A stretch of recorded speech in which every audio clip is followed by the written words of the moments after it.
गुरु बहना सबके समझावत तरी और का कहतरी कि अबो से जीवन के सुधार लेबे के बा, अबो से जीवन के संवार लेबे के बा। ऐसे कि जौन हमने के लाख रुपया के शरीर मिलल बा, ना जाने फिर कभी मिली कि ना मिली।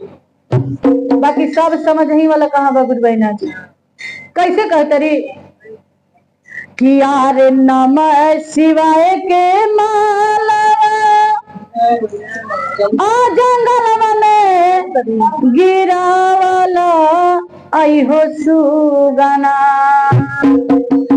कैसे कहतरी कि यार नमः शिवाय के माला